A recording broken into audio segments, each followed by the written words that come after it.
The next matter to come before us this morning is State of Ohio versus Kenneth Henry. Both sides, again, stating its way, Mr. Midnick, you have 15 minutes to give us your presentation regarding Mr. Henry's case. We've read the briefs and we're ready to proceed. Good morning again, Your Honors. Please support, I am Alan Bedvick.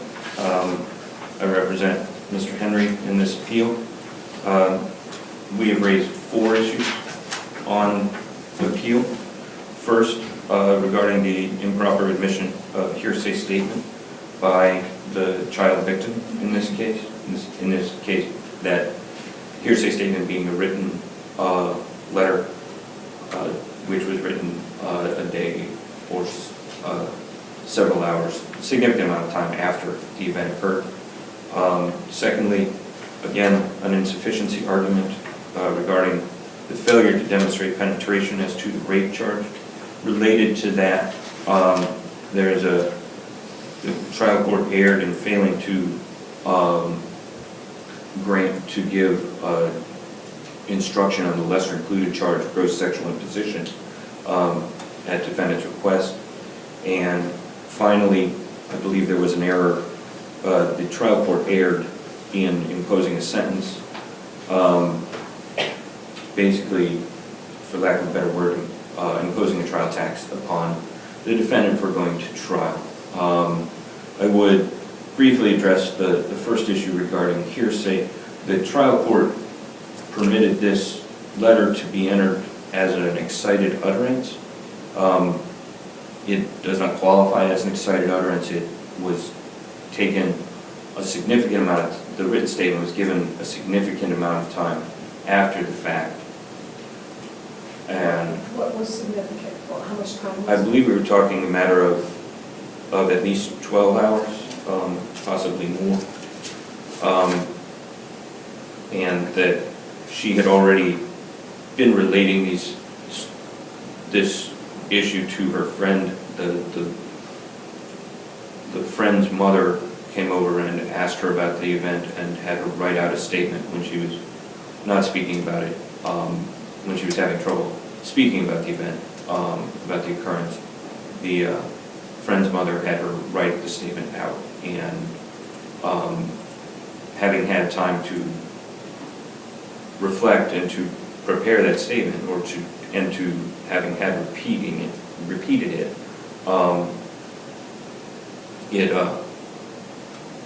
it takes it out of the realm of excited utterance, moves it into a reflective statement, and would not qualify. And If this was hearsay, was there an objection There made at trial? there was. Again, that issue has been more fully briefed than I would like to spend time here. I think the significant issues, the more significant issues here, again, regards the insufficiency of evidence of penetration regarding the rape, and that ties in not only with the Rule 29 motion to dismiss the rape charges, but also with the failure to give a gross sexual imposition charge, because in the gross sexual imposition, as you know, a lesser included offense is necessary if it's possible for the jury to have found a defendant not guilty of all but of one event, but guilty of another, but for one element, and that is the case here with gross sexual imposition and rape. The difference in those charges is the act of penetration, and in this case there is no evidence of, there is no physical evidence of penetration. The only evidence is of that penetration is the child victim's statement that regarding penetration, and the statement that it hurt. That statement and testimony was challenged based on some expert testimony, based on the state's experts, in fact, regarding a child victim's interpretations of pain and what those statements might mean.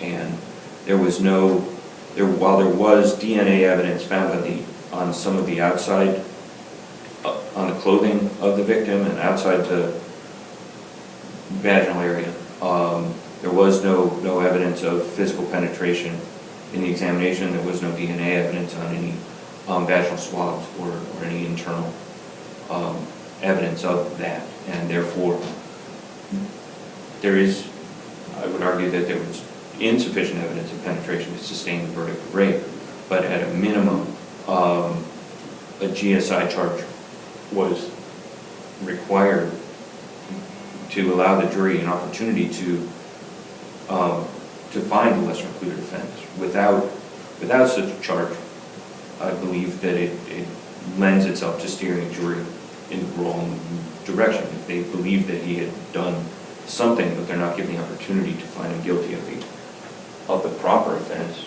the jury may simply have wanted him to be found guilty of something, not claiming judicial misconduct by the jury, but I think you understand what I'm trying to say.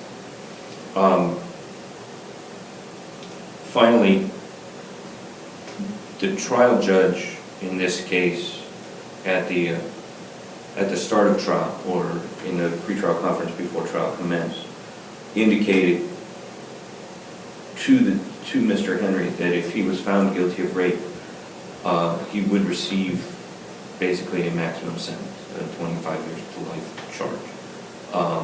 While she couched this as a benefit and an effort to try to not put the child victim through this process again.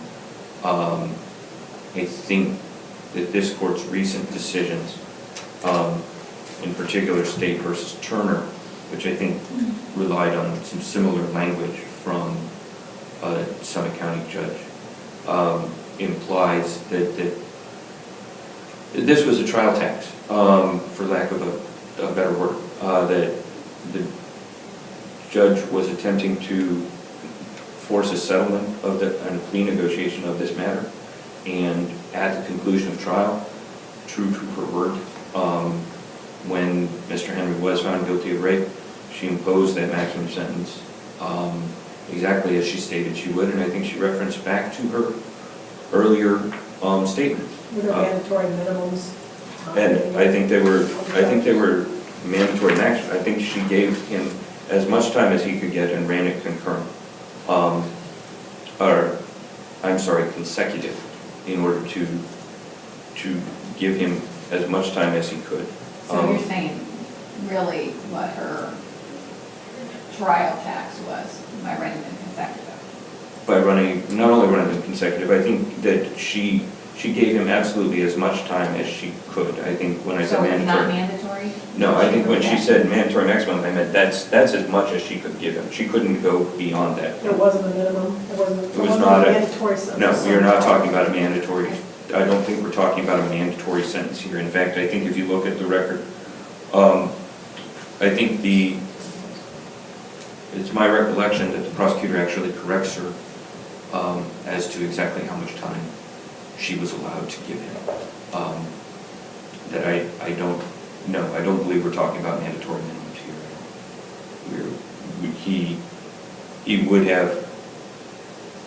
He would have been pleading to I believe he would have been pleading to a rape, and that would have been the same charge that he's faced with.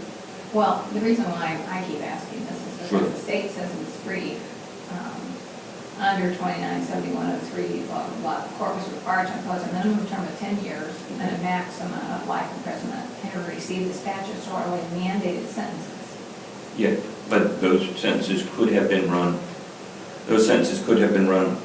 concurrent. He did not have to receive the 25 that he did. Well, that's what I was asking. The minimum of 10 was necessary. Yes. What's that? The minimum of 10 was necessary. Yes. But he did not have to receive 25. I think that's my statement. And you're saying that because the two That rape offenses were two separate events, but you're saying that they weren't, so they should have run together. and I think they could have run concurrent at any. even as two separate events. My research, believe me, that there were two rapes here. I investigated whether that was an appealable issue, whether there was but the case law at this point is pretty clear on that, regarding the separate occurrences here. And could arguably be one continuous act. The state law and the case law precedent was not worth, I would argue that where it stands right now, those were not two separate, those were easily two separate acts according to the law. So there was no error in failing to merge all three counts of sentencing? Unfortunately, I don't believe there was.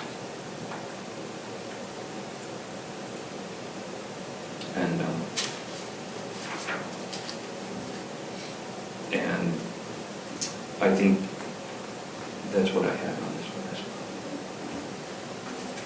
Thank you, Thank you Counsel, very for your much. presentation this morning. The court will take the matter under advisement, issue a written decision, will be mailed both sides and posted on our website. Thank you, Your Honor. Have a good day.